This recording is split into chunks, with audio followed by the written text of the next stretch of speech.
It's Saturday night, The kids are in bed, which means we did it. We survived another week. so let's talk about it.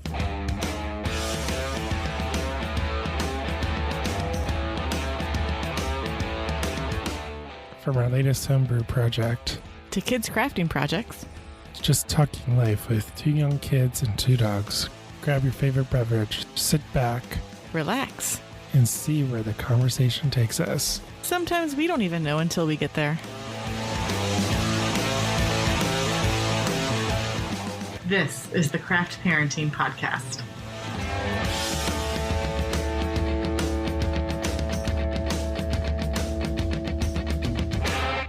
Hey everyone, welcome back to the Craft Parenting Podcast. Thank you so much for being here. Another week has flown by and it is once again Saturday and time to record another episode. My name is Joe Ludwig and with me is my lovely wife and co-host, Caroline. How's it going, Caroline? Well, I'm only mildly freaking out because I should be done with Elliot's blanket by now, but every time I lay it up next to Lily's blanket, it looks shorter. Physics is not working right now. I don't understand. Well, let's back up. What do you mean by Elliot's blanket? Well, I made a baby blanket for Lily before she was born, and I was able to finish it before she was born because you drove me to work every day for the last month of my pregnancy. And I would just knit in the car all the time. So because I knit Lily a blanket, I had to knit Elliot a blanket. And since there was a pattern to Lily's blanket that it had holes in it and was repetitive, I had to do a similar thing for Elliot's blanket. And then the yarn that I picked out for Elliot's blanket was a lot thinner than the yarn that I picked out for Lily's blanket.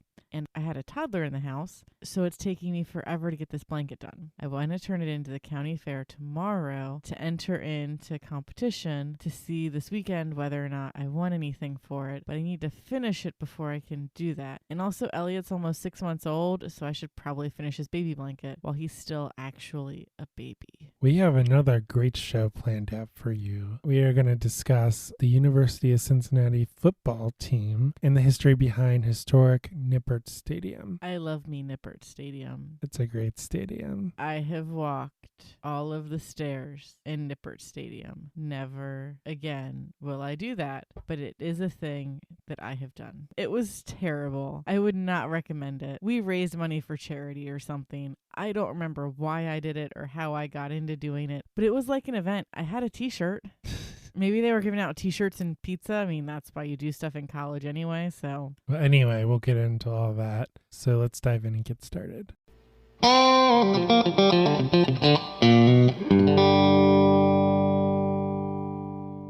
All right. So before we get to UC football, what did we do this week, Caroline? Well, Sunday was a bit crazy because we had decided that we were going to homebrew, but in order to do that, we need to clean the majority of the first floor of the house. And by we, I mean you. And that means that we can't have two small children in our house. Otherwise, nothing will ever get clean because they like to learn about their environment with their hands. And their mouth. Yeah, Elliot really likes to learn with his mouth right now. I loaded up the kids into the van and got Mom, and we went for a walk at Miami Whitewater. So we drove all the way out to Miami Whitewater to walk their trail there, and then came home, tried to keep the children out of the kitchen and not make any mess in the kitchen, and then put both of the children down for naps so we could homebrew. Well, you came home and then you had a snack outside. Oh, yeah, that's right. I fed Lily her snack outside. And I had packed her Cheez-Its and a water. And I had packed me salt and vinegar chips and Gross. a water. Well, yeah, salt and vinegar chips. Most people think they're gross. That means that Mommy doesn't have to share her food. In theory. Yeah, except Lily likes salt and vinegar chips. So There's not much she doesn't like at the moment. I was super surprised because she ate a chip and then drank some water and then acted like she was going to die because she started coughing like she was choking. And I was like, see, honey, this is what happens when you eat salt and vinegar chips. Maybe just don't eat any more chips. And then she asked for more chips and ate a third of my bag of chips. I was not happy about it. Well, you put her to bed, and then we brewed. We didn't brew coffee. We brewed beer, Correct. to be specific. And this time, this was the second batch of the year. So we're a little behind my goal of brewing 4 times a year, once a quarter. We'll see if we get in a third batch this year. Yeah, to be clear, we have never brewed 4 times a year. I feel like we have, I don't think we have. but I don't know. 'Cause- I mean, I have hope that we're going to bottle this one quicker than we normally do because the fermenter is in the middle of our kitchen counter, and I'm going to need our kitchen counter for Lily's birthday party in like 3 weeks. So we're going to have to bottle soon. But anyway, it is a nut brown ale, and I can't wait to try it. It smelled really yummy. Oh, yeah. It's not bubbling as much as it was before, so I'm pretty sure we'll be able to bottle it next weekend if we really want to. Yeah, typically, if we don't drag our butts, typically it's a 2-week brewing time. Yeah, we'll see what happens. So I can't wait to try that. A nut brown ale, I was reading a little bit about it. It has nothing to do with it being like nut flavored. It's more of... We did not put any nuts in this beer. Right. So it's more of, they call it that because it's like a chestnut brown in color. Oh. And it's a traditional English styled beer. So all of our UK folks out there, we're brewing our own version of what you have. I just wish we could make it a cask ale. Cask ale. Yeah, they might call it something a little bit different. Maybe it's just like a brown ale or an ale. Yeah. Maybe they don't have a fancy name for it over there, but I was reading a little bit about it, and that's what that article said. Speaking of deep cleaning, our dog, our quarter husky, is shedding a lot. Yeah, Joe didn't like me because on Snapchat at some point this week, I made a video that was one of those, tell me blank without telling me blank. And it was, tell me your dog is part husky without telling me your dog is part husky. I'll start. And it was just a video of the backyard and the dog hair that kind of made it look like snow. At one point, the wind picked some of it up and it did look a lot like snow. It was terrifying. I took a vacuum to it today. There was so much hair in the yard. Yeah, how did you expect me to cut the grass with a bunch of Zoe's thick hair on the floor? The lawnmower just ground. cuts it like it cuts the grass. I don't know. It's really thick. It's gonna clog my mower. And Zoe hates it when I brush her. She's like, what are you doing? That's me. And I'm like, girl. Clara rolled in it today. In the hair. Oh my goodness, our dogs are weird. At least I think she rolled in the hair. I hope that's what she was rolling in. She's actually down here. She's on the couch over there. Yeah. Surprising. So, in addition to having to like vacuum the house every 10 minutes because Zoe is shedding like a crazy person, another crazy person in the house who shall remain nameless for the time being has decided to enter items into the Hamilton County Fair. Who is this person? I said they were going to remain nameless, but it me. I'm the crazy person. So I wrote a blog post about it. I mean, by the time this episode drops, we'll know results. So Joe will link in the show notes the post pre-fair and then post-fair. I don't know how any of my stuff's going to do, but we'll find out. And I'm just going to finish Elliot's blanket and not sleep it all tonight, and it'll be fine. Who needs sleep? Not me. You'll wake up early and do it. Well, Elliot went to bed at like 7 tonight, so I don't know what time he's waking up. So that brings us to Monday, and I believe Monday was the day that Lily got up super early. That would sound about right. I was going through our text messages, and you texted me at 5:57 saying, bring her in here, my alarm's going off anyway. Yeah. So Lily's mentality that day was, the sky's awake, so I'm awake. Yeah. Lily woke up in a very grumpy mood, so Joe went in to rock her and change her diaper and try to put her back down because it's probably like 5:30ish, and it actually could have been closer to 5. I think I was closer to 5. Because you tried to put her down a time or two and she just wasn't having anything of it. And every time that I thought about going into the room, she'd quiet down. And I was like, nah, I'll just stay here. And then I was just like, well, at this point, no one's sleeping anyway. Just bring her into our bed and I'll snuggle with her. And she did snuggle really hard. like her head on my neck, her shoulder into my neck, half of her body on top of my chest, wiggle butt, shoulder digging into my neck. I don't think we put on any TV. We did not. We just snuggled. Yeah. She was a bit aggressive. But I believe she woke up screaming. Yeah, she's done that a few times lately. And we're not sure why. Every time we look up, like, when do kids get nightmares, it's like after 2. Supposedly, they think. Yeah, so maybe she's got gas. Maybe. It could be her teeth. Yeah, she could be She has a getting... few more teeth to come in, that need to come in. Yeah, so we don't know what's going on. But overall, she's still a fantastic sleeper. So no complaining, just this is thing that happened. But we're also super proud of Lily. She's helping us save money right now. She's starting to use the potty. Yeah, she is. I'm very proud of her. Good job, Lily. Yeah.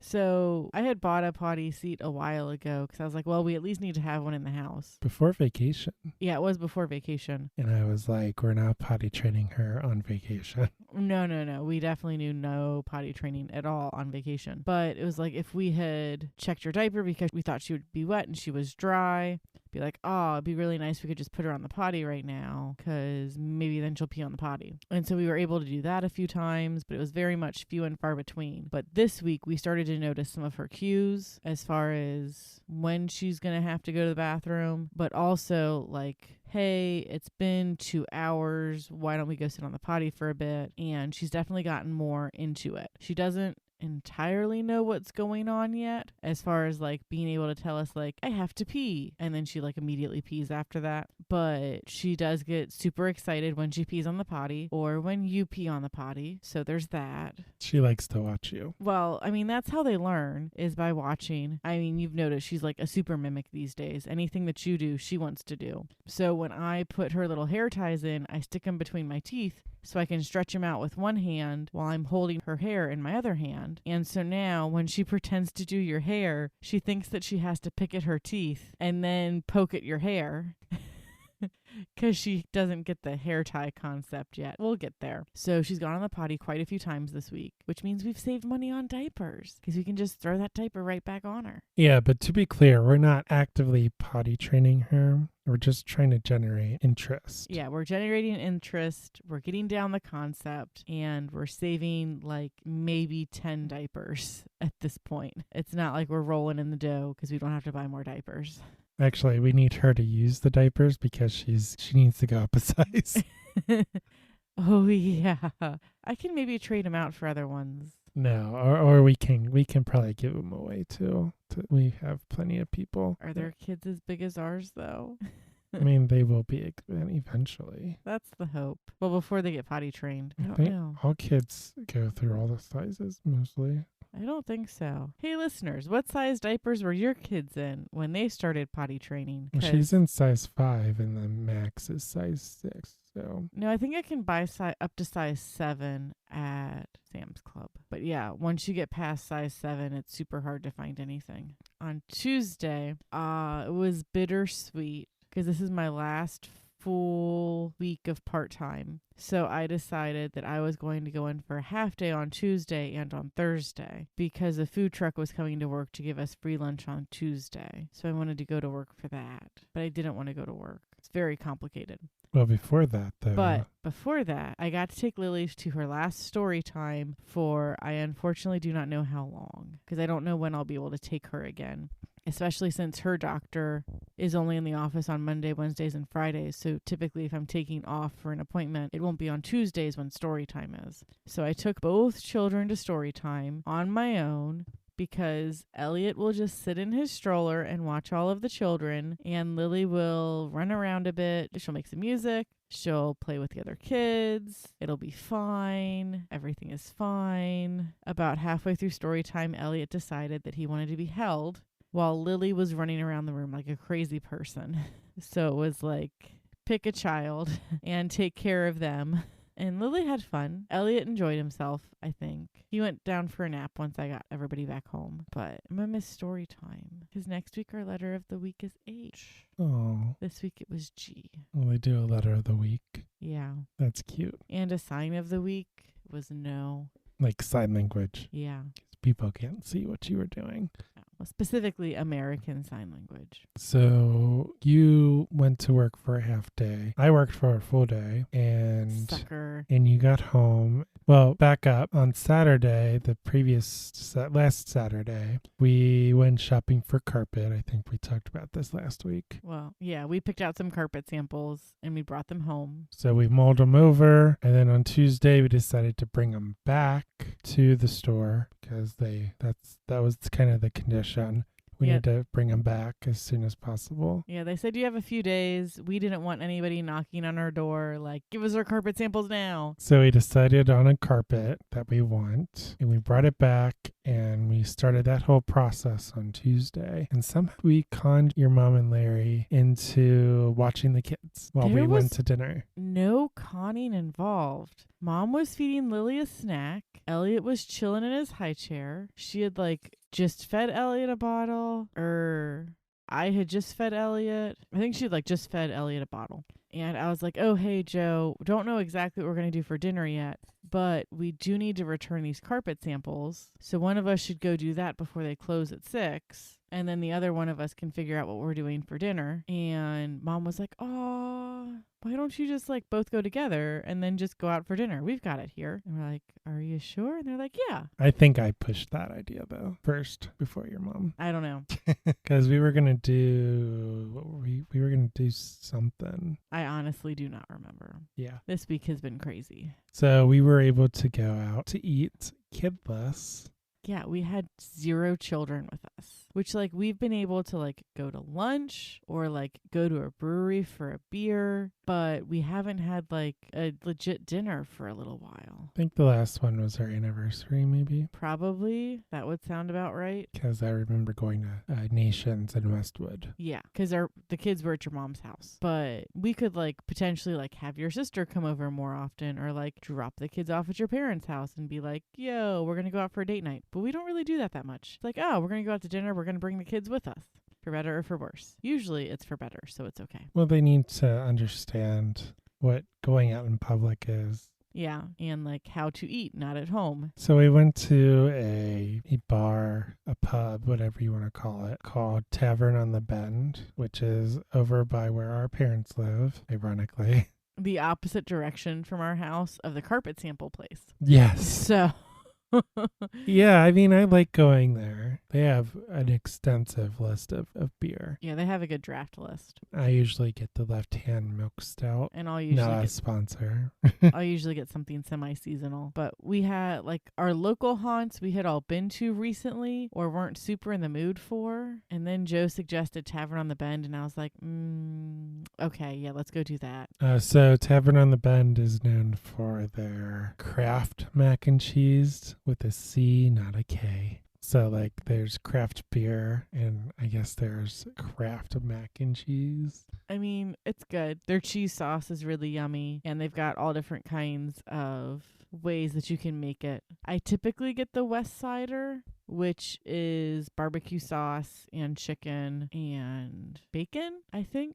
They have all kinds of weird stuff. But they have a buffalo chicken mac, which is what you normally get, which has some hot sauce in with it and some chicken and some other things. They have a mac of the month with lobster in it. No. So the lobster mac they always have. Oh, okay. The mac of the month this month was taco mac. I was not interested in it. It's probably like ground beef. Yeah. In April-ish, when baseball season starts, or early into baseball season, they'll typically do a baseball mac, which will be cut up hot dogs and some other stuff in with it, like you're going to a baseball game. Yeah, they have the bar in the middle, and then they have a lot of TVs on the walls. Because it's a sports bar. Mm-hmm. All of their plates and silverware and stuff are compostable. So if you don't finish your mac and cheese and you ask for a way to take it home, they literally hand you a piece of aluminum foil that you can put over the top of your bowl to just take your whole bowl home. They're not here, have this styrofoam container and put your food into the styrofoam container. So it's a little bit more sustainable. Yeah, it was yummy. We haven't been there in a while. You can bring kids. Yeah, you can bring kids. It's just tricky to bring 2 kids there, I would say. Definitely do it on a weeknight versus a weekend. There's a lot of high tables. I mean, they have booths too and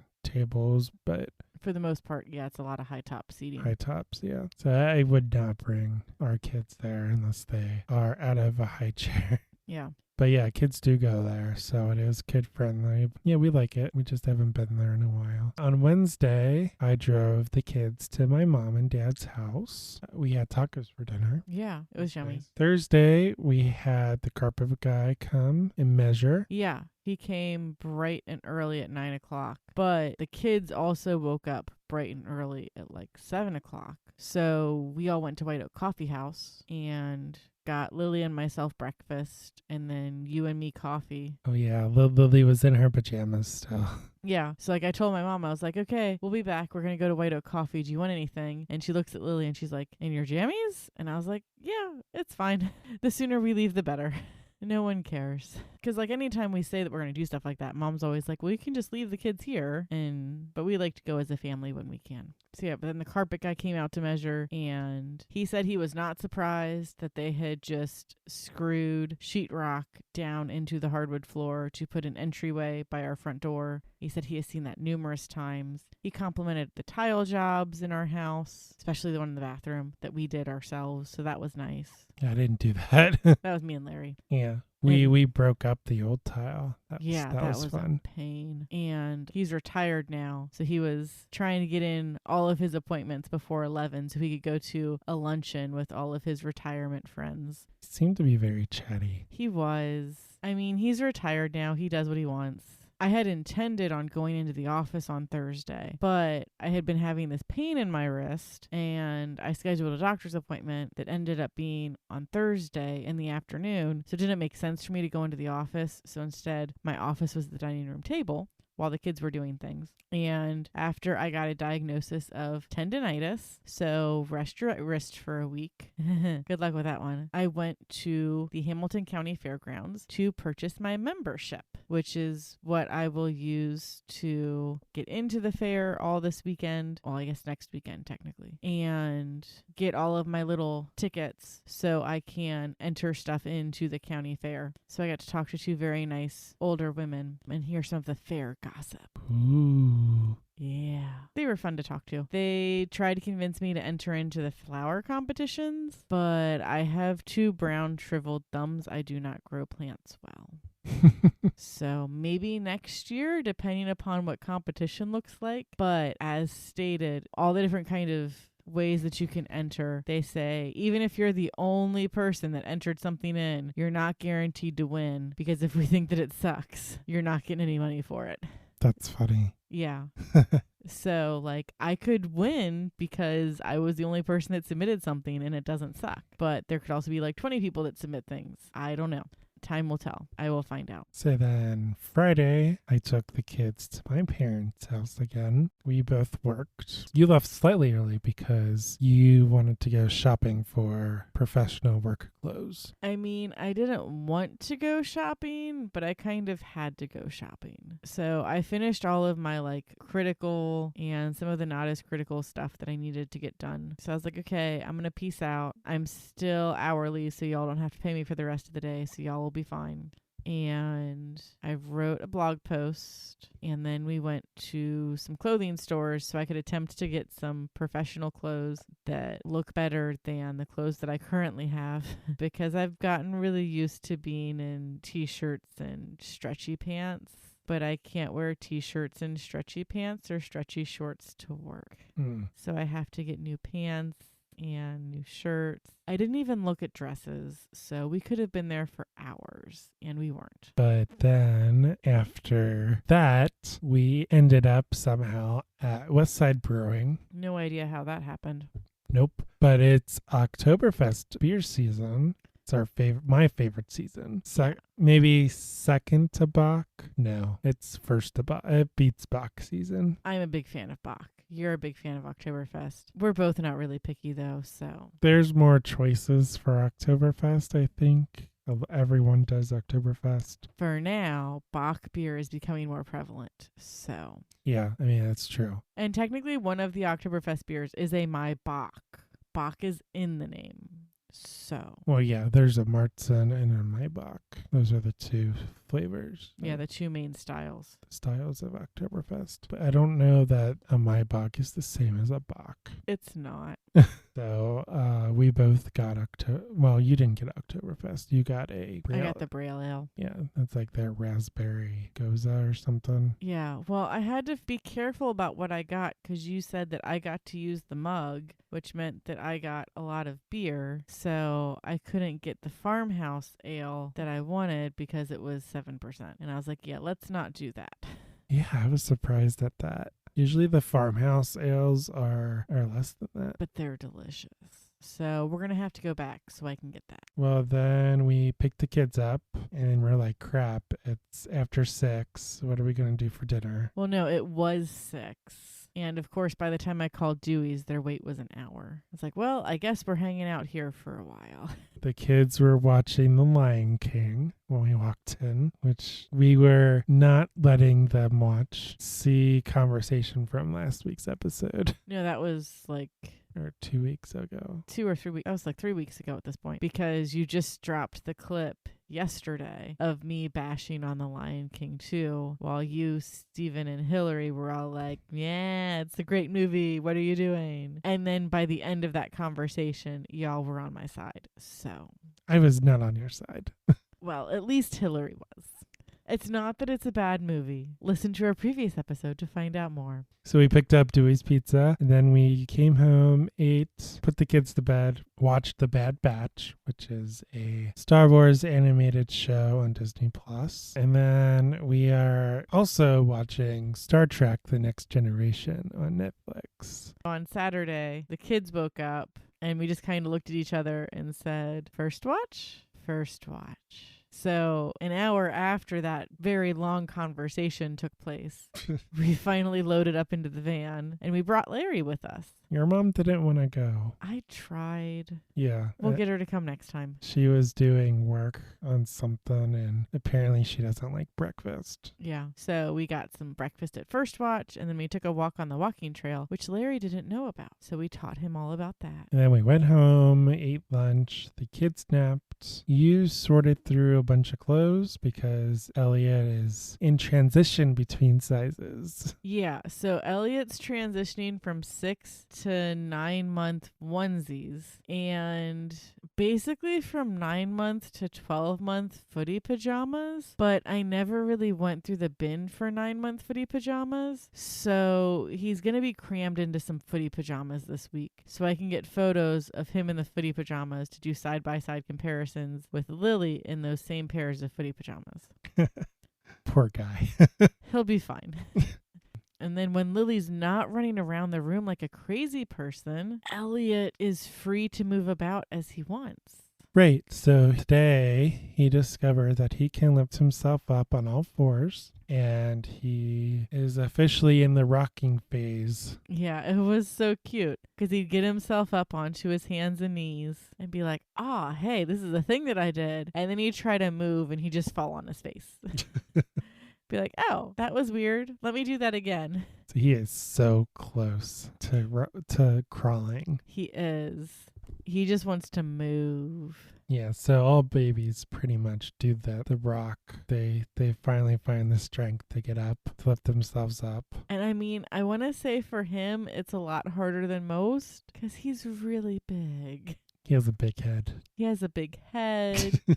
He's very chunky. He has lots and lots of rolls. Lord help us tomorrow when he's got to be outside all day. Like the high is supposed to be 89. Okay, that's not too bad. He will probably end up in just a diaper at some point. Because Bubba. Yeah, Bubba don't like no heat. And then Larry was super awesome. He asked what we were doing for dinner tonight. And we were like, I don't know. What do you want to do for dinner? And he said, I will grill some foods. And so Larry grilled us some foods for dinner. They were very delicious foods. It was hamburgers and brats.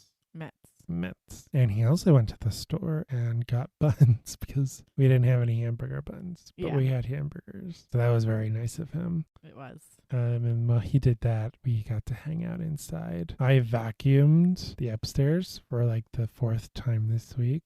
I snuggled with the children. I'm like, There are tumble hairs everywhere. Thanks, Zoe. Well, it's like you literally vacuumed. I want to say you vacuumed this morning, right? No, yesterday. I think I did vacuum yesterday. Yeah, you I remember at some point this week you vacuumed and I walked up the stairs and I saw a tumble hair and I was like, what the what? Joe literally just vacuumed. Where did this tumble hair come from? Yeah, it's shedding season. It's fun. So after dinner, I grabbed Zoe. I didn't use a leash, but I grabbed her collar, and she wasn't happy. She does that dipping thing where she goes, "Arr." She's like, hey, this is my warning system. Please leave me alone. But I know that I can't do anything to you because you're my boss. But please stop. She was more biting at the hair removal tool than me. But yeah, she didn't like it, but I probably brushed her for a good 10 minutes. And I've brushed her for probably about 30 minutes this week. Total between all the times that I've brushed her. Multiple sessions. Yeah. And it's like there's so much hair. Every time I stop, I'm like, well, there's still more hair to get, but we're going to be here all night. So let's go inside and go to bed. So yeah, dinner was great. After I brushed Zoe, you and Elliot went to bed. You put Elliot to bed super early, as you mentioned. he was tired. He wanted to go to sleep. And then Lily wanted to hang out in our bed for some reason. We were reading. I think she likes to feel like people. So she was on my side of the bed. You were on your side of the bed. And you're like, we're going to watch a movie. So then you turned on Lilo and Stitch. Lily was pretty good for the first 2/3 of it. And then I think she was starting to see purple elephants. Yeah. So we made it through, but we probably could have gone to I bed was a bit surprised. I thought you were going to turn it off. Or at least pause it so that she could go to bed. We were snuggling. Sometimes the snuggles were a little aggressive, but we were snuggling. But you were knitting too, right? Yeah, I didn't get to knit as much as I wanted to because she started to snuggle. But snuggles. Yeah. And then I was downstairs producing for the podcast. And then Lily went to bed after a quick diaper change. And so that was our week. Really busy week. And we get to do it all over again. Yeah, including a stop at the county fair.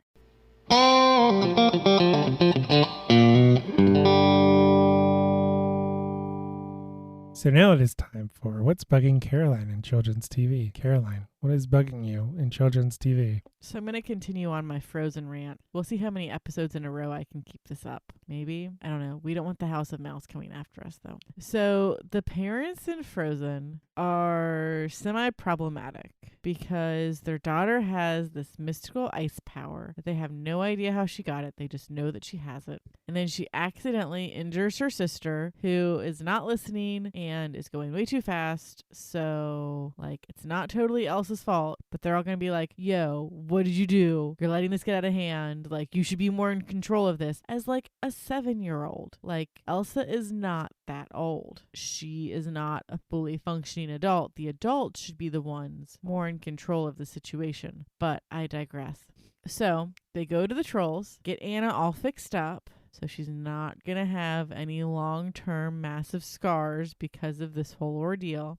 Except that one blade of hair. Except for her one little streak of white hair. But so they fix the scars on one child while giving super deep emotional scars to their other child. Hey, yo, we're just going to make you afraid of your powers. Even though this dude just said that fear is your enemy, we're just going to make you afraid that you're going to hurt somebody. So we're just going to give you all of this emotional trauma. And I am not here for that. But without that, the movie wouldn't work. I'm just telling you. This is what's bugging me in children's TV. This isn't how are we going to fix children's TV?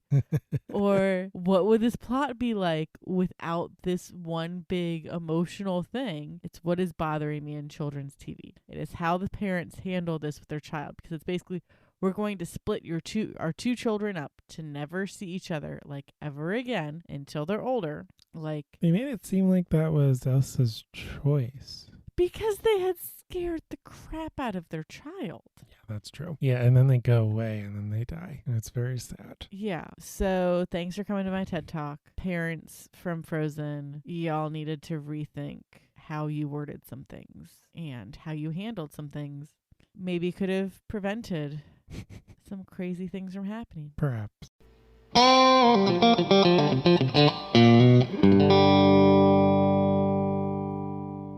So I noticed that you have an adult beverage. What are you drinking tonight? I am drinking a Westside Brewing Wit beer, which is a traditional Belgian wheat ale. It is 5.4% and has 15 IBUs. The description is, a traditional Belgian-style wheat ale, this pale beer has a white head and aromas of cloves, citrus, and coriander. The soft, doughy malt flavor comes from the generous use of unmalted wheat and a hint of oats. With no hop aroma and orange peel and coriander, this pairs great with salads, light curries, and more. I mean, I'm pairing this with knitting, so I don't know where knitting fits in on that kind of taste scale, but it's good. It was a bit of a shock from the beer that I was drinking before this, because it's Saturday, so I had 2 beers today. Whoa. Because I did a Moreline strawberry banana pig earlier, and then I moved to this, which is a little bit more, not necessarily bitter. It's a different flavor. Yeah, it's definitely a different flavor profile, even though they look very similar. So it's just kind of like, change palette to mesh with this thing that I'm drinking now. It's yummy, though. I like it. Hey, Hubs, what are you drinking? I am drinking a Peso in My Hand by Fretboard Brewing, and this is a Mexican lager with lime, and it has 12 IBUs, and it is 4.9% ABV. So this is the description that I found online. So backstory, before I read the description, Fretboard is a brewery, a local brewery in Blue Ash, Ohio, just a little bit north of Cincinnati. And their theme is music. So they like to pair beer with live music. And they have a stage, and their design, their branding is a fretboard, like on a guitar. And they have picks, like guitar picks on their beer cans and all that. So their descriptions kind of match their brand in that way. So the description that they found online is, we got a case of the Mexicali Blues when we came up with this delicious treat. Just add a slice of lime, and this beer will take your winter blues away. It's easy drinking, light, and tropical, just like a Mexican lager should taste. Best served with a side of island music and visions of sandy beaches. Peso in My Hand is sure to be a hit at any time of the year. I specifically purchased this for Cinco de Mayo, so it's been sitting. Oh, yeah. It's been sitting in the beer fridge for a little bit. Not as long as my strawberry banana pig, though. I think that's older than Lily. It doesn't have a date. It just has a crypto code, and I don't know how to read the crypto code. Peso in My Hand, it's not horrible. I mean, there's not much to it, I guess. And if you know the style of beer, there's not much to it either.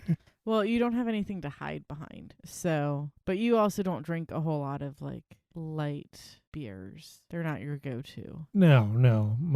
The beers that I go to are more like stouts and porters and Oktoberfest, the malty caramel, chocolate malts. Yeah. Those kind of beers. That's typically what I go for. But yeah, Mexican lager. I'm glad I tried it. It's interesting because you kind of get that lime flavor out as an aftertaste. This would be really good. This would be a good beer after you cut the grass on a really hot day. So yeah, very good Fretboard. I really like Fretboard. I think their tap room is interesting, and it's super loud too.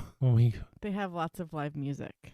Right, yeah. At least before COVID they did. Very interesting brewery. I like a lot of their beer that they do, but they only distribute certain kinds. Yeah, they've got some award-winning beers just like Brink does. So cheers to the weekend, and Lord help us in the week ahead, because starting tomorrow we are going to have to do it all over again. More crazy adventures are ahead, and we will make sure to share them with you each week right here on the Craft Parenting Podcast.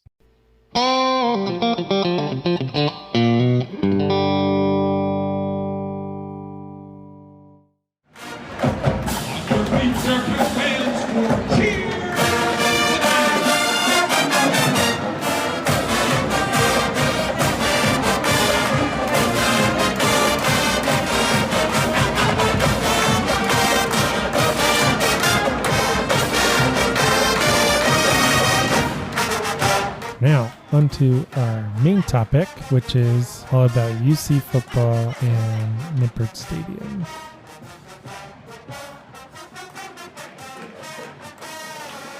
So at the time that this podcast is going to be released, it will hopefully be football season. But, yay, sports ball. But I don't know that for sure because things are happening in the world. But hopefully it is happening. So Nippert Stadium is home of the University of Cincinnati football team. And after being renovated in 2015, it now holds 40,000 people. It is located smack dab in the middle of campus. Yes, it is. I had to walk around that stadium to get to many a class because you can't go through it unless you want to go down a bunch of steps and then up a bunch of steps. And no, thank you. So I did a bit of research online and we're going to do a brief history of Nippert Stadium. I think it's really interesting. It's a really old stadium in field because the stadium and the field have two separate names. So the field is named Carson Field and the stadium is called Nippert Stadium. So Carson Field at Nippert Stadium has been the home of the University of Cincinnati football team since 1901, and it provides the Bearcats with one of the best home field environments in college football. So among the NCAA FBS schools, Nippert is the third oldest stadium still in use, behind Bobby Dodd Stadium, which is Georgia Tech, and they started that in 1913. David Wade Stadium, which is Mississippi State's stadium, which started in 1914, and ahead of Old Miss Vaught Hemingway Stadium, and also Wisconsin's Camp Randall Stadium, which started in 1917. So the stadium's founder was Arch Carson, who, as captain and principal organizer, played a significant role in starting football on UC campus in 1885. In 1901, as physical director of the university, Carson guided the construction of the field, which was later named for him. So the playing surface is still called Carson Field. Which you don't hear brought up a lot, but it is mentioned from time to time. Yeah, so then we get into the history of Nippert Stadium. I got this information from an old article in UC Magazine called Naming Nippert, the complete story behind the naming of University of Cincinnati's historic football stadium. It's written by Barbara Blum. The story of how Nippert Stadium got its name is really interesting, and it goes back to Thanksgiving Day, 1923. So on Thanksgiving Day, 1923, before football had its protective gear and antibiotics, so there weren't very many antibiotics around, the University of Cincinnati faced off against old rivals Miami University, and I guess I'm obligated to say of Ohio. I mean, there is only one true Miami University, and that is the Miami University located in Oxford, Ohio, named after the Miami Indians, as opposed to whatever is down in that swamp. So UC's Carson Field that day, on the day of the match, was called a sea of mud. So apparently it was so muddy that the fans couldn't tell which team was who. So the players were just covered in it. So Jimmy Nippert played center, which is a position on the team. And during the game, a football cleat sliced his leg. The gash was quickly coated with mud and went unnoticed. So in the end, UC did win 23-0. We got the victory bell that year. That's the important thing. I don't know if the victory bell... It probably wasn't a thing at that point. Yeah. Today, we still play Miami University of Ohio, and it's called The Winner Gets the Victory Bell, and UC always wins. I mean, lately, UC always wins. There used to be some back and forth. I think overall it's closer to 50-50 though. Yeah. So there's more to this story. Remember that he sliced his leg open and he ignored it, and there are no antibiotics. So according to the Cincinnati Times-Star, I have not heard of that paper before, so it must be an oldie. Yeah. Jimmy did not realize the gravity of the injury and played until the end of the game. So since, as I mentioned, drugs and penicillin were more than a decade away from common use, he developed an infection from which he would not recover. sadly. He ultimately died from his injury from blood poisoning, and he ended up dying on Christmas Day, 1923. It's a super sad story. Nippert's last words, according to the Cincinnati Enquirer, were of the sport he loved and which cost him his life. Quote, 5 more yards to gain and drop, he murmured and died.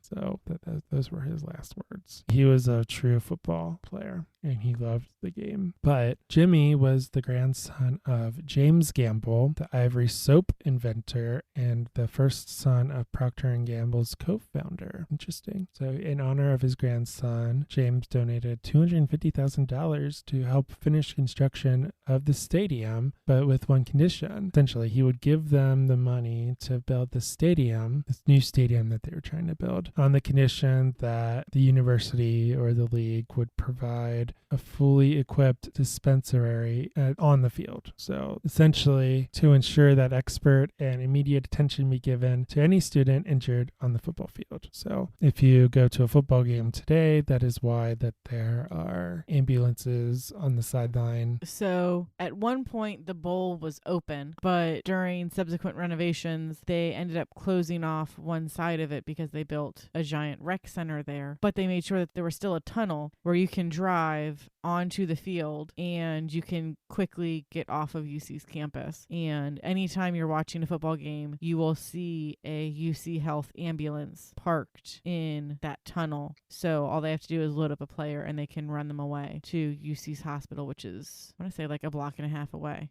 Yeah, down the street. So the James Gamble Nippert Memorial Stadium was dedicated on November 8th, 1924, nearly a year after his injury. And to this day, that is what this stadium is called and named after. It's a kind of a cool, sad story, but kind of a cool contribution. Yeah, and there was good stuff that came out of it too. Yeah, that's what I mean. The ambulance on the field. One of my favorite things about going to a football game at the University of Cincinnati at Nippert Stadium is the charging the field tradition. Following text I got from another UC magazine written by Deborah Reiselman, and it doesn't have the publishing date, but just using the context clues, I think it was sometime in 2004. So the article is called Traditions of the UC Bearcat Marching Band. Pre-show tradition of charging the field celebrates its 50th anniversary. So in 1954, the University of Cincinnati Bearcat Marching Band morale was low and respect from the student body even lower. To attract attention and spark enthusiasm,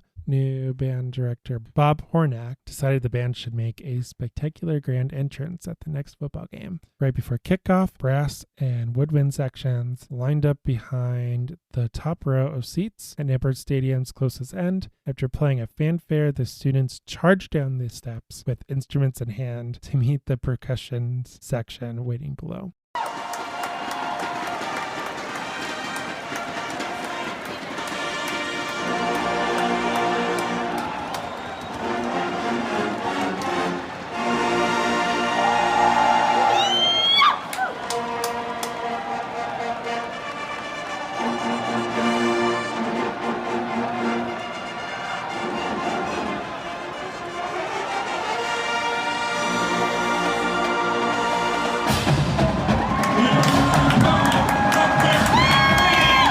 When they did this, the crowd went wild. The band members beamed. Later, letters of praise started coming in from appreciative fans. And that's something that they still do. I don't think they'll ever get rid of it as long as they can help it.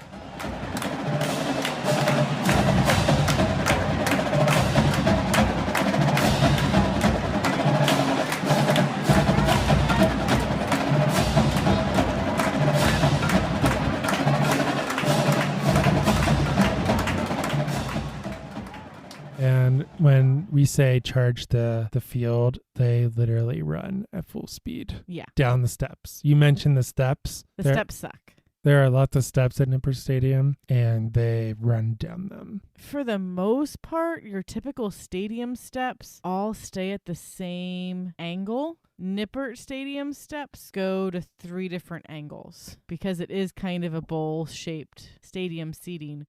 Oh, they kept adding on to it. Yeah, at one point they sunk the floor 12 feet. I think we get into that later. But it's not just like you're going down a flight of stairs in your house. No, the stairs start off steep and then after a bit go a bit more shallow, and then after a bit go a bit more shallow. So you have to keep your feet with you. And I recall watching, we were either in the Catskiller or they showed it on the Jumbotron, or we were watching a game somewhere else, but one of the trumpet players had lost his mouthpiece at some point, and one of the cameramen had picked up that he didn't have a mouthpiece anymore because he had lost it running down the steps. And so he was just like holding his trumpet up like, yeah, I'm totally playing this, but he couldn't because he didn't have a mouthpiece, because you run. Yeah, they run in full speed, and it's a big band, so you have quite a lot of people behind you. Yeah, and they're running towards the center of the field, and then they make a big square and do their whole pre-show stuff. Yeah, so they play the national anthem, and then they play Down the Drive for both sides of the stadium.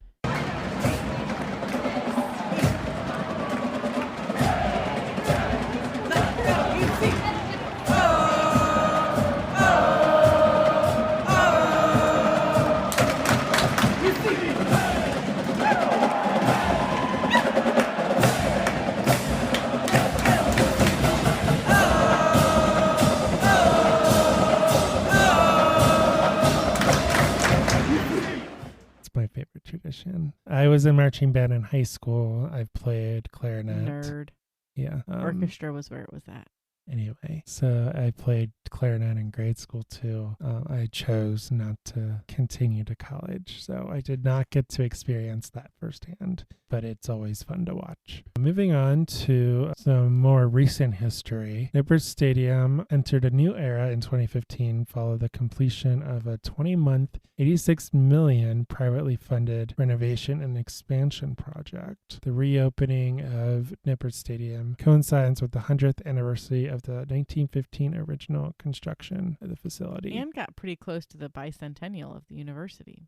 Yeah, that's true. It was within a few years. Yeah, because the university was founded in 1819. That last sentence is a little confusing because it said that 1915 was the original construction of the facility. They're talking about the greater stadium, not the actual field, which, as you remember previously, I said it started in like 1901, I think. Yeah, so construction of the field started in 1901. At one point, they dropped the level of the field by 12 feet so they could add in more seating, because the only way they could go was down at that point. In I guess that would have been about 2010-ish, if they're working on planning stuff out, they figured out that they could go more up to get additional seating. So, yeah, and the reason why that they did that wasn't because of us college students. It was because of a certain soccer team called FC Cincinnati that needed a home, and the powers that be decided that Nippert Stadium was going to be their home, at least temporarily. Rumors of a soccer club in Cincinnati started making its rounds around the media in like May 2015-ish, and it was officially announced that a USL club, so this is minor league soccer, was officially coming to Cincinnati in August 2015. The team made a deal with the University of Cincinnati so that they could play at Nippert Stadium. The goal from the get-go, I mean, they talked about it from the get-go,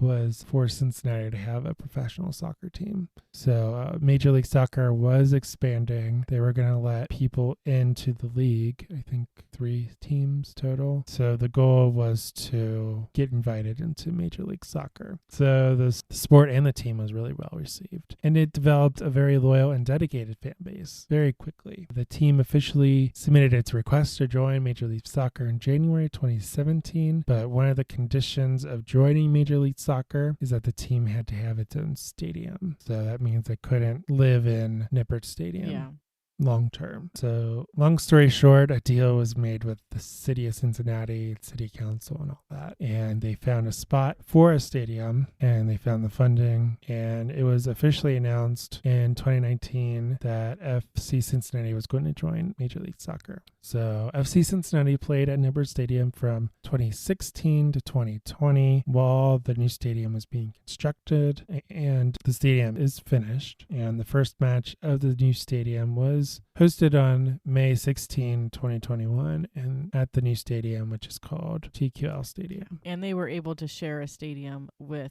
UC because for the most part, football season and soccer season don't overlap a whole lot. I think it starts in April and it goes through October. Yeah, so there was a few overlapping times, but usually between away games, you can figure out when everybody can have a happy time in the stadium. Yeah, but we went to at least one soccer game at Yeah, I want to Nippert. say we went to two. I know we went to at least one. We might have gone to two, or at least we went to like a pre-game. Yeah, it was a good time. We didn't grow up with soccer. Cincinnati is a very European, very German city. Yeah. But we didn't have a soccer team. Yeah, and I want to say before this, like the Olympic teams have been doing really good, and I want to say the men's and the women's teams had done really good at like the FIFA World Cups. So there was a lot of like, hey, soccer is a thing, and soccer can be a good thing that was hitting the United States as well, just based on our international teams' wins. I know we were on the way back from our honeymoon in 2015, and the women won the World Cup. So that brings us to our personal connection to Nippert Stadium and UC football. So we are both alums of the University of Cincinnati. I graduated in 2013. You graduated 2014. Yeah, let's not think about how long ago that was at this point. And when we were students, the University of Cincinnati had a policy where students got into any athletic game for free. The only thing about that was that the free tickets were very limited and you had to wait in line. You had to go somewhere and wait in line and sometimes even camp out to get them. I want to say that was more for basketball tickets. I want to say football tickets you might have been able. I honestly have no idea. I just didn't want to deal with it. You couldn't get them online. Yeah. You had to physically go. Oh, yeah. Because I think I got extra tickets one day because I wanted to bring somebody else with me. And I do remember, at least when I was a freshman, the big games you had to like camp out and wait in line. Yeah. Which, as a commuter, It's not something that's going to happen. not very convenient. I didn't even know where to go. I think it was the athletic office. I think it was too. We ended up buying season tickets. I believe it was at a discount, though. Yes. So it'd be $50 for the whole season. So it ended up being like less than $10 a game. We did that for the 2012 season and the 2013 season. I conned somebody into letting me buy their student tickets. Yeah. And I still had my student ID. So when they carded you, and they actually did card you sometimes to get into the student section, I still had my student ID. Up until recently, alcohol sales were banned at most university sporting events. My understanding is that UC was grandfathered into this policy because originally there wasn't a ban. And then I guess after Prohibition stopped, I guess there was a policy where you couldn't have alcohol on campus. So we couldn't find any sources for this. So probably a lot of what we're going off of is college gossip and or tour guide information. But the University of Cincinnati was selling beer at their football games, and they were one of a few college stadiums that were doing that. Really, I don't know why I can't find any articles on this because I swear I read an article on this at some point.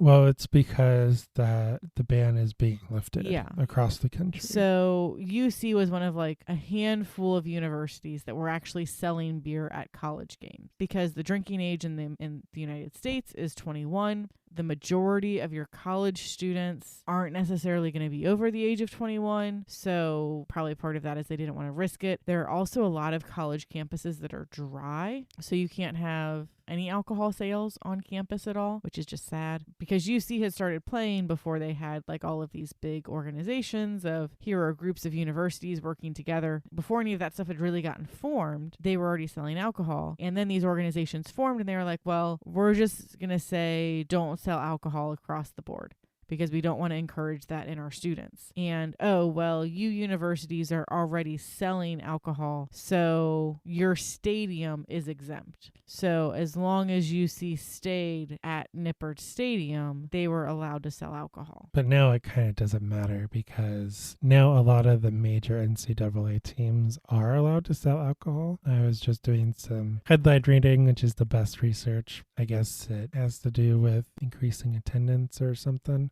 UC has been doing it the entire time, I guess, minus the period of prohibition. I mean, we're a beer city. I don't know what you expect of us. Right. Yeah. So we are a beer city, and we have a bar on campus, or we had a bar on campus. Yeah. So Caroline and I visited that bar many times. A lot. While we were students. You learn really quick. Don't go between classes, even if you have a really long break between classes, because then you won't go to your next class. Pre-game, they had the big pre-game on Sigma Commons, which is a part of campus. It's lots of green space. It was a parking lot when my mother went to school.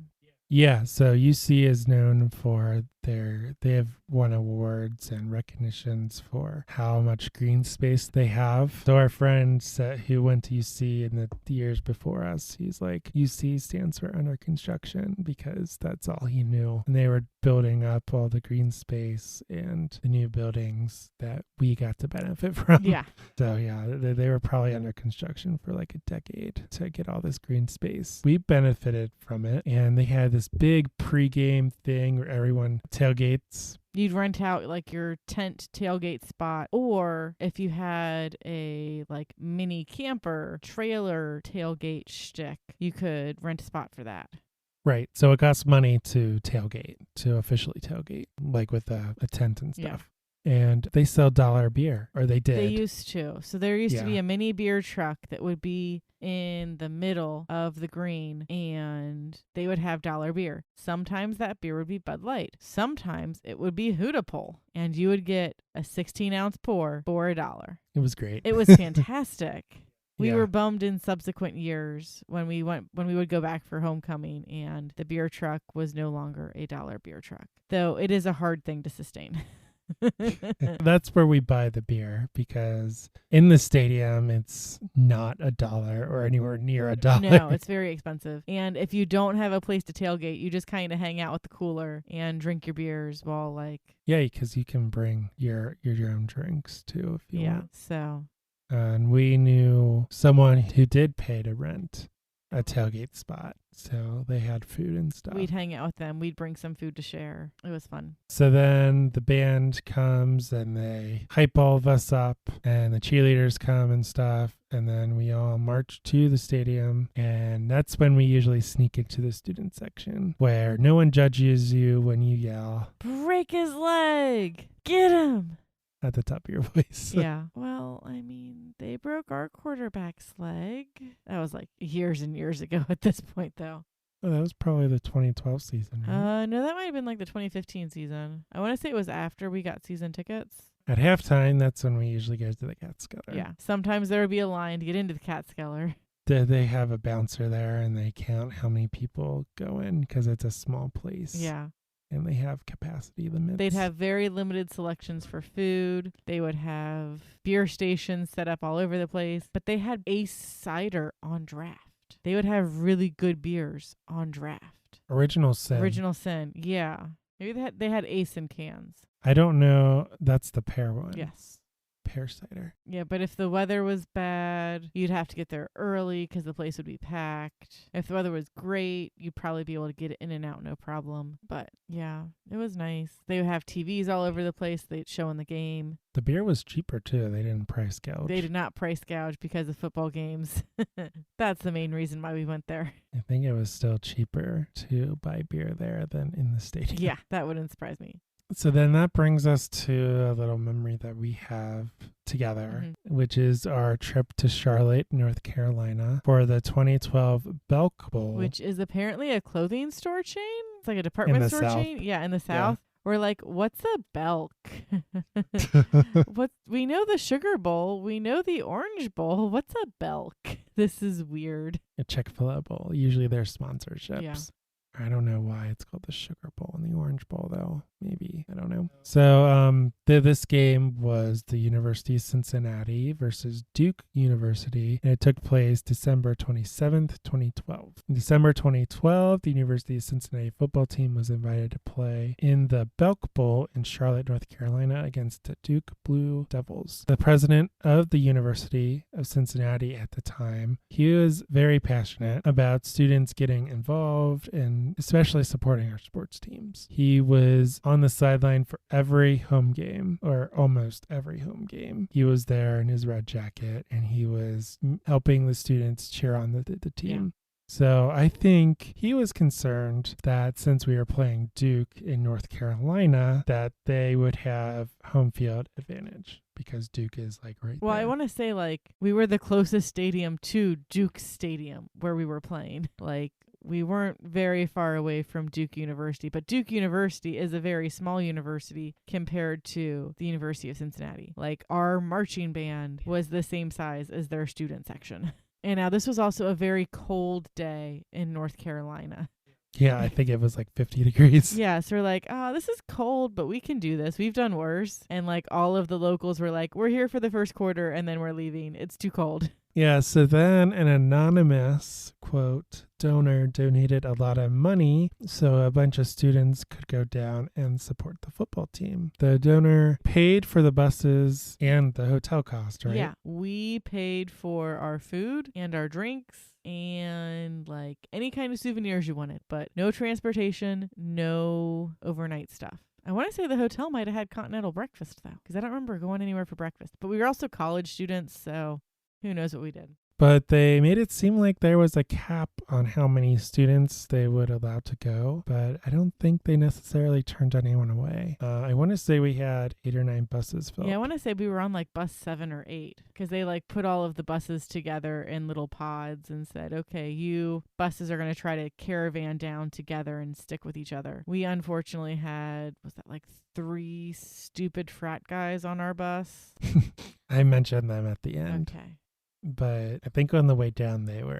The way down, I want to say on the way down, we stopped at McDonald's, and like the McDonald's that we stopped at was near a liquor store. And I want to say they picked up some alcohol and chugged it. And we're not doing so hot the last leg to get to the hotel. Oh, yeah. They were doing very not well. And we're just like, oh my goodness. I can't believe we're on a bus with you people. No one wanted to put up with them. Yeah, there are very strict rules. No drinking, no smoking on the bus. Yeah. And there were chaperones to enforce these rules. Yeah, I don't know who the chaperones were other than more adultier adults. But Right, yeah, they were definitely older than us. And they had name tags. yeah.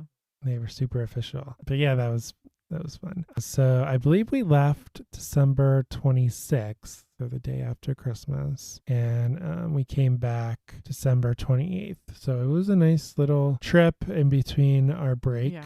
In between quarter or semesters. So for this game, we were between head coaches. Butch Jones just resigned as the head coach because he was offered a job at the University of Tennessee. And that meant that assistant head coach Steve Stripling coached the Bearcats in the bowl game. Tommy Tuberville took over Butch Jones's place. And I think that we knew that right before we went down. But yes, we did. He wasn't.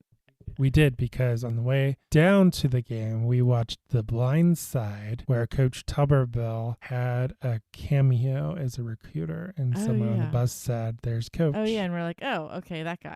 I don't really remember the plot of the movie for The Blind Side, but I'm pretty sure he was a recruiter. He was a recruiter or he was a coach somewhere. They went to a lot of different places to figure out where he should play the sports ball. Final score of the game was 48-34, and Cincinnati won. And from what I remember of the game, it was kind of crazy, and the score went back and forth. Yeah, and we didn't get it really until it was like the last quarter of the fourth quarter. And it might have even been like super down to the wire as far as when we won. Yeah, so if you look at the score, it's like, man, they had a blowout, but that's not how the game... No. It was intense for a while. Yeah. We went down to Charlotte with our good friends, Spencer and Allie, who are married. Yep. They were dating at the time. And she has the unfortunate naming of Alexander as her full name, which is all fine and dandy until someone is going down a list making room assignments and puts Alexander in with all of these boys. And because originally you could say in your email like who you wanted to room with, and there was like 4 people to a room. So we were like, okay. I was like Joe, Spencer, Allie. And Joe said Caroline, Spencer, Allie. And we all said each other together as far as who we wanted to stay in a room with to try to make it so we would just all share a room together. And so like I think like it was you, me, Spencer, and some rando were in a room together, and we're like, what's up with Allie? And Allie's like, hey guys, we have a problem. Like, or it was just like you, me, and Spencer in a room, and she's like, we have a problem. Like, I'm in this room with a bunch of dudes. And we're like, worst case scenario, you're going to sleep in our room no matter what. So it was a pretty easy fix. yeah. So she sent them back an email saying, hey, I don't think you looked hard enough. I'm actually a woman. I would not like to be in a room with 3 dudes I don't know. And they're like, oh, no, yeah, let's not do that. And then we got a room together. It was a nice room, too. Yeah, it was on a corner. I think it was a suite because we had a king-size bed and then 2 pull-outs. Like, it was like 2 cots. So we slept on the cots one night, and then Spencer and Allie slept on the cots the other night. But we had like these huge windows where we could look down into the square where all the bars were. It was a nice room. It was. Yeah, I'm sure it wasn't cheap either. Because we were right in the center of downtown. We were. We could walk to everything. And Yeah. we did walk to everything. The night before the game, we went to a bar across the street. I believe the hotel, there was a bridge. Yeah, they had some like walking. There was like a walking bridge that went over to like this complex, this like retail complex. Yeah, and we ended up in some like cowboy. Well, it was an official event, so that was like the official Bearcat. Oh, yeah. It was like the official Bearcat meetup. So everyone who was at the game who was a Bearcat would go to this one bar and do Bearcat things. Yeah. I guess. Oh. So all the people from Cincinnati went to this one bar, and we were really excited because they were serving Yuengling, which is a lager, a regional beer. At the time, it only distributed to like 5 states, and like Ohio had just gotten added on as a 6th state or something crazy like that. Mm-hmm. Yeah, so it was brand new to Ohio. Yeah, but like we had known about Yuengling for a while because we knew people who were in the Marines, and anytime they would come up from base camp or from boot camp, they would just load the back of their car with Yuengling to give to all of their friends in Ohio to be like, drink this beer. It's really yummy. Yeah, so the company is based in Pennsylvania, which Ohio is right next to Pennsylvania, but they didn't distribute to Ohio until I think 2011, late 2011. Yeah, so the bartenders are marked that Cincinnatians loved their Yuengling. There was a bull that I probably rode. One of us wrote At least it. Allie did. I didn't write it. No, I might So- have. I don't remember now. I believe I have a video of someone writing it. It might have been you. I don't know. So, yeah, that was interesting. I've never seen a bull in a bar before, Mhm. except in movies or TV shows. So, that was Yeah, interesting. now we've been to a few places that have them, and it's still like, okay, whatever floats your boat. So then on this trip, we hung around downtown Charlotte before the game. There was a big pregame to do. I think there was a parade. There was at least a concert because Lady Antebellum played and announced that the lead chick was pregnant, and I was like, yay, congratulations! I don't know who you Oh, are. yeah. But okay. I think Spencer and Allie knew who they were, and they're like, you gotta listen to this band, and we're like, okay. The game was held at the Bank of America Stadium, which is the home of the Carolina Panthers, which is an NFL team. And then on the way home, our parents freaked out because there was supposed to be a huge snowstorm in Cincinnati. And we're on buses. We can't control what we do. We are not the adults of these situations. We're just along for the ride. And then the night before, I guess the chaperones told us what time to be on the buses. Yeah, it was like be on the bus by, I'm going to say 8 a.m. And so all of us got our butts on the bus at 8 a.m. And you had to check in as you were getting on the bus. So they'd make sure that you were on the bus. And we're just sitting there. We're supposed to have left by now. What's going on? Wait, where are those obnoxious guys? Oh. One of the chaperones had to get a key made so he could get into the room of the obnoxious guys because they were passed out in their beds. And this guy used to be in the military. Oh, yeah. And basically just helped them throw all of their things into their bags. I don't even know if they got to brush their teeth, and drug their butts out to the bus, and no one was happy with them. Pretty sure they wore their sunglasses the whole time and kept their heads down. 1, because they realized they done mucked up, and 2, because they were so hungover.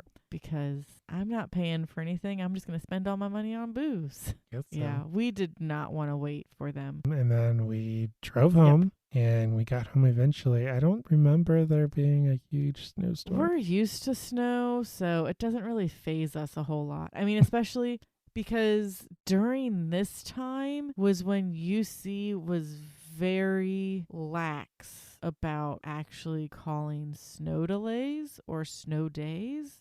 I want to say we might have had a really big snowstorm the winter of 2012 that made them rethink a lot of their policies, because I recall in like 2013 and 2014 when I was finishing up my degree, we would get late starts because the temperature was too cold outside, or we had gotten some snow on the ground. And I was like, what? Y'all would have made me come into school in this. When I started in 2010, what you doing? I remember that first year that you were a freshman in 2010 or 2009. I forget which year. But I remember we didn't have cell phones, like smart cell phones. Yeah, we didn't have smartphones. So we didn't have internet on our phone. Yikes. I think my laptop wasn't hooked up. Like, I wasn't able to connect my laptop to UC Wi-Fi yet either, because in order to connect your laptop to UC Wi-Fi, you had to go through the UC IT department to get some special software put on your laptop and get some special settings in your Wi-Fi stuff.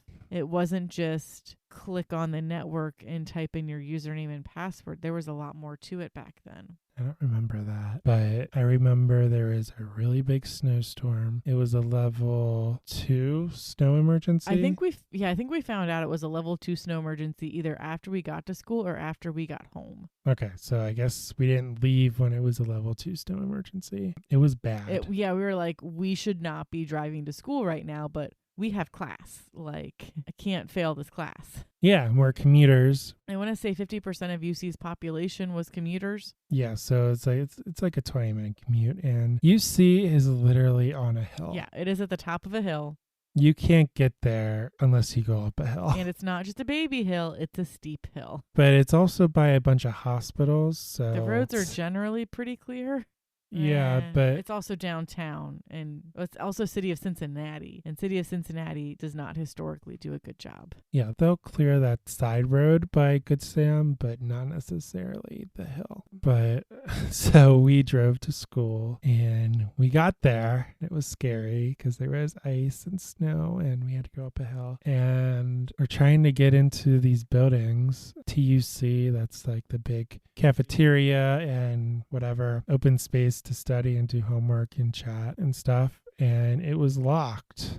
We're like, what? Why is it locked? And then we tried to get to the library, and that was locked. Yeah. Oh, hey, campus is shut down. We made the call at like 7:30 in the morning, but we didn't actually like send out an email or really post anything until after you guys had already left your house. Yeah, and I don't think they had like a texting system. I think like everybody got the texting system the next day because a text message had gone out at some point, I think. But that might have been, I do recall going to UC's campus and UC didn't have power. And I was like, why am I even here? Like, I can't do anything. But that was another day. Yeah, that was unusual. Like, they would lock. Why would they? I thought TUC was open 24/7, but I guess that's not true. So that's all about UC and Nippert Stadium and UC football. And so good luck to the team. Go Cats.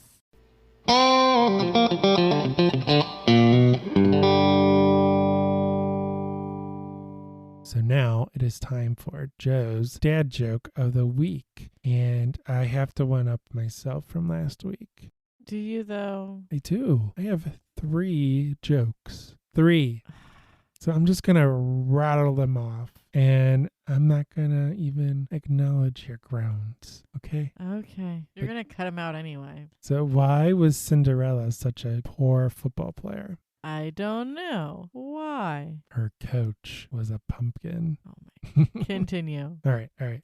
What kind of tea do football players drink? I don't know. Penalty. Oh my goodness. Hurry up and get this over with. Pull the Band-Aid off. Do the last one. Okay. How do football players stay cool? They're not cool, so I don't know. They get cool by standing close to the fans. Oh my goodness. I thought they were funny. So that does it for this week's show. Thanks so much for listening. We want to hear from you. If you have ideas for a show topic, if you have comments about a previous show, maybe you really liked it, or perhaps you have constructive criticism, there are many ways to get in touch with us. Send us an email at craftparentingpodcast@gmail.com. Follow us on Facebook and Instagram at Craft Parenting Podcast to get updates on when new episodes have dropped, see pictures of our adorable kids, and more. If you like what you hear, please leave us a rating and review on Apple Podcasts or your podcatcher of choice. Make sure to share the show with your friends, family, your neighbor down the street. It helps our show grow. You can also send us stuff to our awesome P.O. Box. Chocolate, crafting supplies, chocolate, crafting supplies. All of this information is available on our beautiful website, which is www.craftparentingpodcast.com. Go check it out. That's where we post all of our show notes, plus lots of blog posts. Find out more about my Hamilton County Fair journey. It's all up on the blog. And we have new blog posts every Tuesday and Saturday, and then the podcast comes out on Thursdays. So we have new content up there 3 days a week. So make sure you go check it out. If you haven't already done so, make sure you subscribe to the show. We are listed on Apple Podcast, Google Podcasts, Spotify, Stitcher, and just about every podcast app out there. And with that, I'm Joe. And I'm Caroline. See you next time on the Craft Parenting Podcast.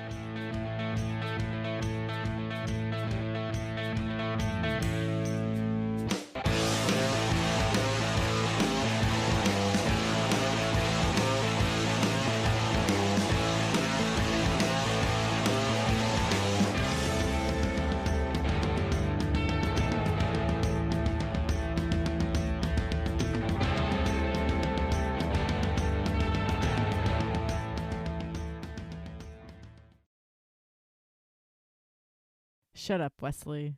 That's my favorite part.